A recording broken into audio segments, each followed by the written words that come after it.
بسم اللہ الرحمن الرحیم۔ Marlene Munro. ہر حسین چہرے کے پیچھے ایک کہانی ضرور پوشیدہ ہوتی ہے۔ ان کہانیوں میں سے کچھ ناقابل یقین حد تک تلخ بھی ہوتی ہیں۔ مارلن منرو کے خوبصورت چہرے کے پیچھے درد بھرا ماضی تھا۔ 1 جون 1926 کو امریکی شہر لاس اینجلس کے جنرل اسپتال کے رفاعی وارڈ میں گلیڈس پرل بیکر نامی خاتون نے اپنی تیسری اولاد نورما جین مورٹنسن المعروف مارلن منرو کو جنم دیا۔ اپنی غربت سے پریشان گلیڈس پرل نے مارلن کی پیدائش کے فوراً بعد ہی اسے یتیم خانہ میں چھوڑ دیا تھا۔ مارلن کا بچپن یتیم خانوں، اپنی والدہ کی سہیلی گریس میکی اور ان کے رشتہ داروں کے درمیان گزرا۔ یتیم خانے کی زندگی سے بچنے کے لیے 16 برس کی مارلن نے 1942 میں جم ڈوٹی نامی پڑوسی سے شادی کرنے کو ترجیح دی۔ یہ شادی صرف ایک سمجھوتا تھی۔ 1943 میں ڈوٹی مرچنٹ نیوی میں بھرتی ہو کر 2 برس کی مہم پر چلا گیا اور مارلن نے طیارہ ساز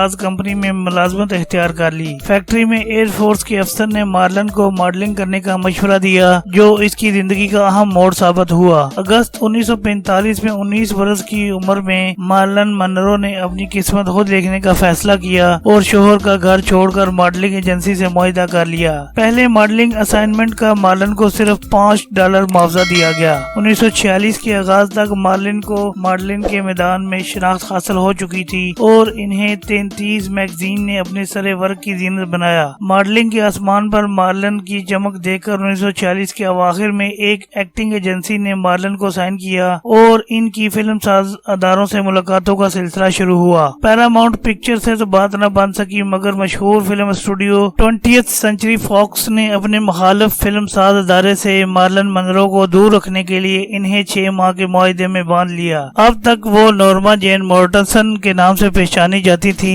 مگر 20th سینچری کے ایگزیکٹو افسر بین لیون نے خوبرو اداکارہ کو فلمی پردے پر نئے نام مارلن منرو سے متعارف کروانے کا فیصلہ کیا۔ اسی دوران مارلن نے جم ڈوٹی سے طلاق بھی لے لی تھی۔ ابتدا میں کئی ماہ تک مارلن اداکاری کے ایک چانس ملنے کی منتظر رہیں۔ انہوں نے اداکاری، گلوکاری اور رقص کی باقاعدہ تربیت حاصل کی۔ وہ کئی گھنٹے اسٹوڈیو میں دیگر فنکاروں کو دیکھ کر اپنی فنی صلاحیتوں کو نکھار پیدا کرنے کی کوشش کرتی۔ بالآخر 1947 میں مارلن کو اپنی پہلی فلم ڈینجرس ایئرز میں ویٹرس کے کردار میں 9 لائنز کا ڈائلاگ بولنے کا موقع ملا۔ مارلن مختلف فلموں میں بطور ایکسٹرا کام کرتی رہیں اور دوسری طرف وہ ماڈلنگ بھی کرتی رہیں۔ 1948 میں مارلن نے کولمبیا پکچر سے معاہدہ کیا اور انہیں film ladies of the course کے اہم کردار میں کاسٹ کیا گیا۔ اس فلم کے لیے پہلی بار مارلن کے بالوں کو 9 مختلف رنگوں میں رنگ کر دیکھا گیا اور آخر میں ان کے بالوں پر پلاٹینیم بلونڈ رنگ کیا گیا جو ان کا سٹائل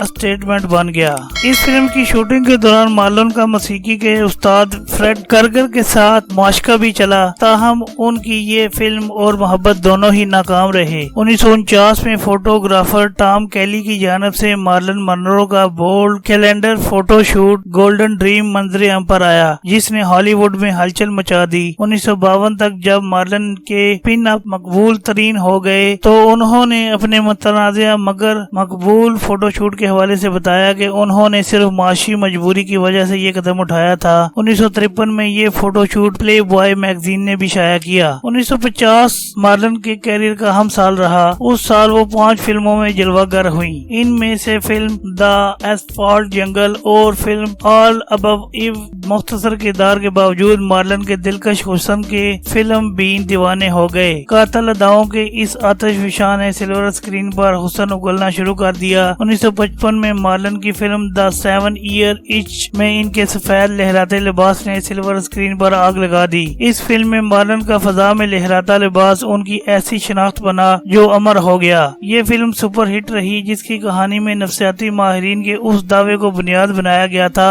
کہ جس کے مطابق شادی کے ہر 7 برس بعد ازدواجی زندگی میں نئے رومانوی رشتے کی خواہش جاگتی ہے۔ بالی ووڈ فلم کبھی الوداع نہ کہنا کی کہانی بھی اسی فلم سے متاثر لگتی ہے۔ مارلن نے اپنے فلمی کیریئر میں 30 فلموں میں کام کیا اور صرف 12 فلموں میں وہ ہیروئن بنی۔ اپنی ہم اثر اداکاراؤں الزبتھ ٹیلر اور باربرا اسٹان وی کے مقابلے میں مارلن کو کافی معاوضہ کم دیا گیا۔ مارلن کو کسی فلم کے لیے $1,00,000 سے زیادہ معاوضہ نہیں دیا گیا۔ 50 کی دہائی میں مارلن ہالی ووڈ کی مشہور حسینہ تھیں اور سال میں ایک فلم ضرور انہیں توجہ کا مرکز بنا دیتی تھی۔ 1 برس کے وقفے کے بعد film some like it hot 1959 سے جب مارلن سلور اسکرین پر دوبارہ جلوہ گر ہوئیں تو انہوں نے ناقدین و فلم بینوں کا دل لوٹ لیا۔ ان کی دیگر مقبول ترین فلموں میں love nest, monkey business, gentlemen prefer blondes, Niagara, how to marry a millionaire, there's no business like show business, bus stop, the prince and the showgirl, the misfit 1961 تھی،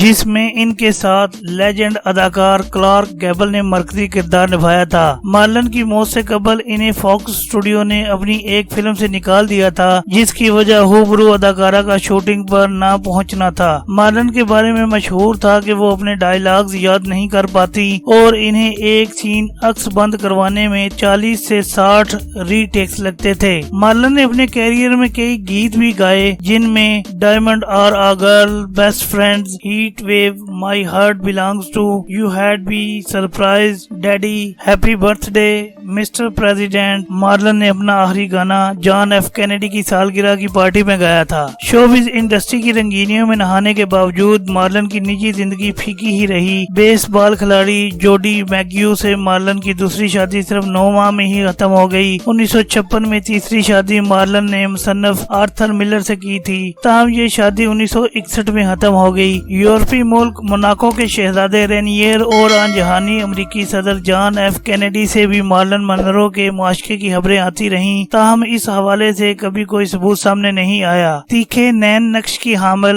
Marlene Munro اپنی دلکشی کا خوب خیال رکھتی تھی۔ وہ دن میں 15 سے 20 بار منہ دھوتی تھی، جبکہ انہیں اپنے چہرے کا دایاں حصہ زیادہ پرکشش لگتا تھا۔ امریکن فلم انسٹیٹیوٹ نے مارلن منرو کو ہالی ووڈ کی 50 عظیم ترین ہالی ووڈ اداکاراؤں کی فہرست میں 6 نمبر پر شامل کیا ہے۔ مختصر مگر ہنگامہ خیز زندگی گزارنے کے بعد 36 برس کی عمر میں 5 اگست 1962 کو مارلن منرو دنیا سے چلی گئیں۔ وہ اپنے بستر پر مردہ حالت میں ملی تھیں، جبکہ ان کے دائیں ہاتھ میں ٹیلی فون تھا۔ منرو کی آٹوپسی رپورٹ میں کہا گیا تھا کہ ان کے پیٹ میں 40 سے 50 خواب آور کیپسول کی مقدار پائی گئی تھی۔